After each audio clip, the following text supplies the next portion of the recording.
Hello, and welcome to this week's episode of Give It Another Year with me, Jenny Q.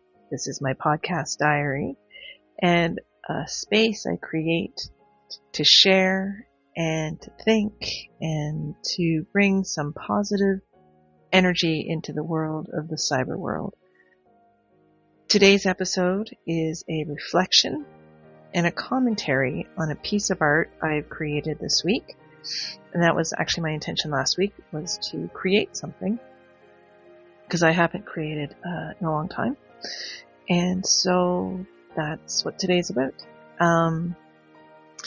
So the title of this episode is the title of the piece, and it's called Ride the Wave.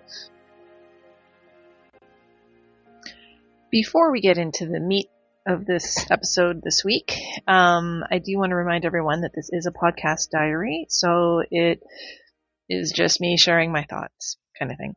I do have 4 podcast promises. They are below, and I want to make this week's, I say this every week, I want to make this week's a little bit shorter. And one other thing I want to say before we jump into it, I really hope that you are able to look at the thumbnail sketch, or the thumbnail, it's not a sketch, the thumbnail of my piece of work, because I feel like if you can look at it and hear what I'm talking about, it might have a bit more to offer you as an audience. So, anywho, and if you're here, I'm really thrilled you're here. Thank you for coming. So now, let me slide this back down and let's jump into it. So this week's episode is called Ride the Wave, which is the name of the art piece that I created. If you have been amazing and listening to my last few episodes, all through February and now into March, I have been struggling with some things with my mental health.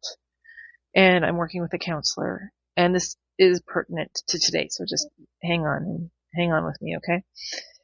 So it's been determined through my counselor and through our sessions that I have something. I am experiencing something called attachment trauma, and there's a whole history to it and blah, blah, blah, but it makes sometimes being an artist a real challenge, because part of attachment trauma is that your drive is to overachieve sometimes, or your drive is to be seen. Your drive is that you put value of who you are into what you do. And so there's lots of different ways this can manifest, but for me, specifically, it manifests in so many ways where my mind tells me that I am not enough. I don't do enough. I'm not smart enough. I'm not talented enough. All the not enoughs thing. And how this is relevant to today's episode is the very fact that I pushed myself to make an art piece is good.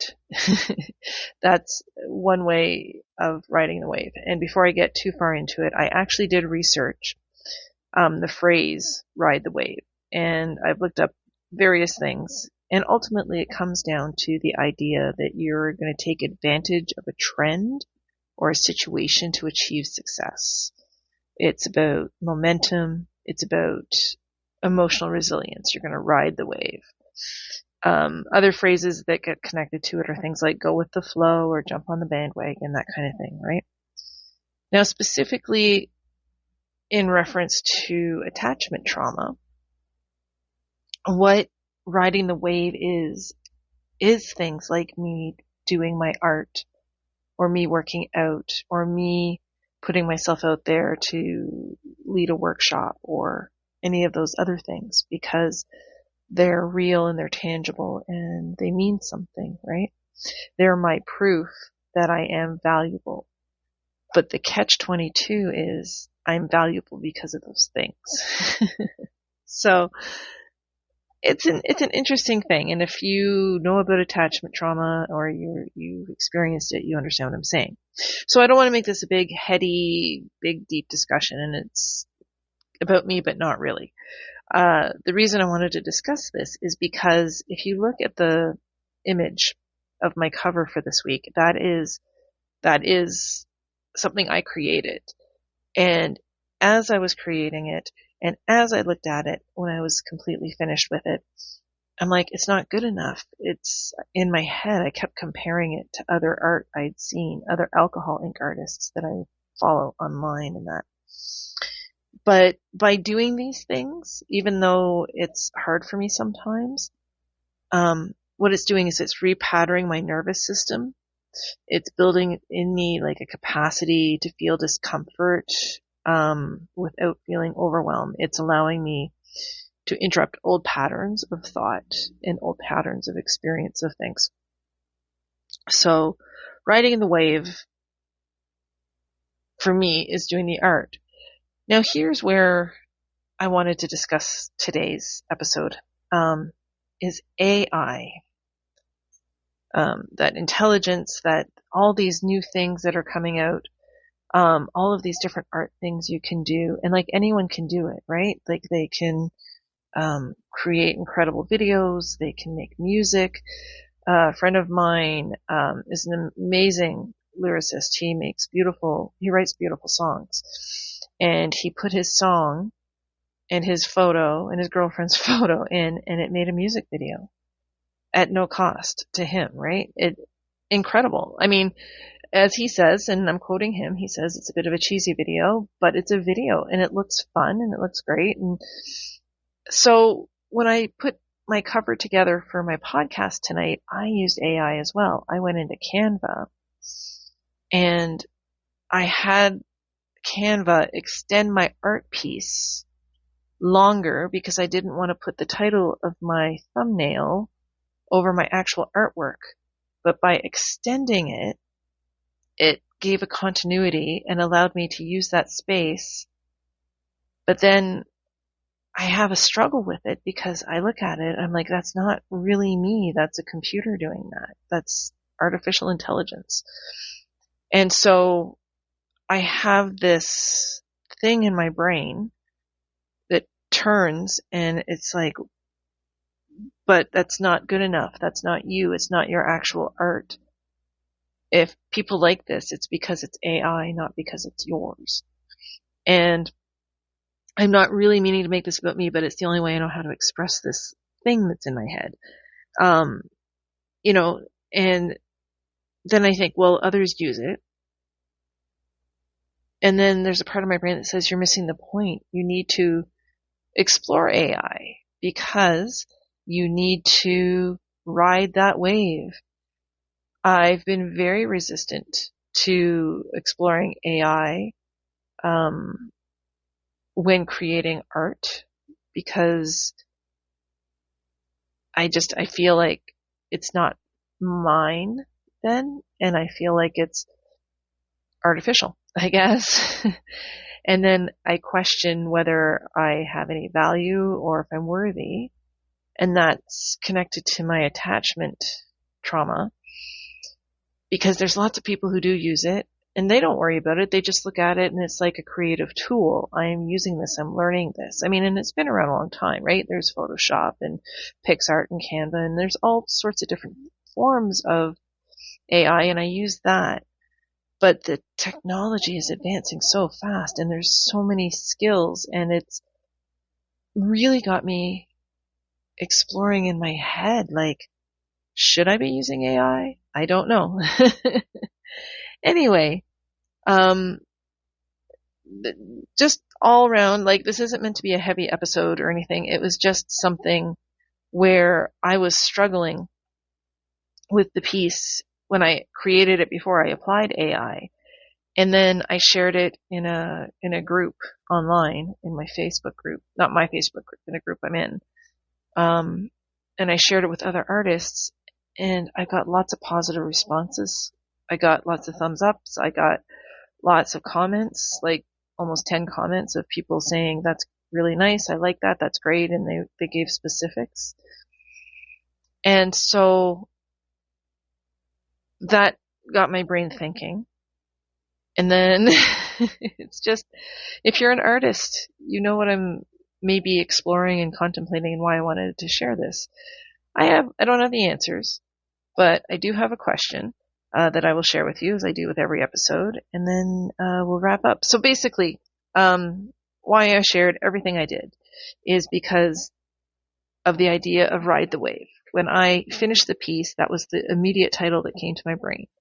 And I think when I titled it, it was the idea of, I saw a person in around where the yellow is. Most people say they see a hand, but where you see the hand, I see a person. And when I saw it, I saw myself in the art piece. And it's like, you just got to ride the wave. And for me, that meant mentally, as I work through these things with my counselor, but I also need to maybe contemplate riding the wave of technology and utilizing and incorporating more tools to enhance what I've already created. But then what is the line where it stops being my art piece and it's just artificially created? Such an interesting thing to contemplate and think. But I think for me personally, to ride the wave, I think I need to be a little more open and receptive to explore what AI is in the world of art. And I think it's good because it pushes you to explore your own beliefs and expectations of what is art and what is your art and how do you make sure it's yours versus just generated. But anyway, I also have to stop comparing myself. That's something I do. But anyway, so I am going to bring the music back. Here we go. Well, let's not do it too loud because I want you to still be able to hear me. So, my question for this week for you to take with you, and you don't have to be an artist. You could be a business person. You could be an architect. You could be a gymnast. You could be whoever. There's always a way for AI to intervene in this day and age. You could be a politician. You could be anyone. But I'm going to say for an artist because I'm an artist. So here's my question. And adapt it to yourself however it works best. My question is, does AI replace artists or does it empower artists? Let me say that again. I had to rewrite my own handwriting because it's a mess. Does AI replace what you do or does it empower what you do? And as a sub-question to that, is there a line? Will it replace you at a certain point? Or is it always empowering? Or is there ever empowerment? Just a curious little question. So, anyhow, I am going to wrap up. I think I've done really well. I think I'm going to finish before it's 15 minutes in. And as always, I'm going to end off with my philosophy. I need to name this philosophy. If you keep listening to my episodes, send me some suggestions. I don't know what to call it. But in the context of AI and exploring, how do you authenticate what is yours and what is not yours and that kind of thing. No matter what, how far AI advances, there is always power in humanity. And part of that is connection. And when we connect with each other, even if AI is super high end, AI, I don't believe, can ever replace the human connection. And 3 of the best ways that you can connect with one another and with ourselves is you can share your smile, you can share your love, and you can share your laughter. I hope that made sense. Makes sense to me. So please, before next week, make sure that you, person to person, find someone to share your smile with, share your love with, and share your laughter with. And then hopefully they share with someone else. And slowly we will build this amazing energy throughout the world and shake off all the negativity and darkness that seems to be encroaching on our social media in the cyber world and even in the real world. So thank you if you've stuck with me today. Thank you for coming by. And let me know what you think about AI. I'm very curious. Anyway, and also take a look at my art piece. I'd love feedback on that as well. Have a great night, great day, great afternoon, and I will be back next week. Bye for now.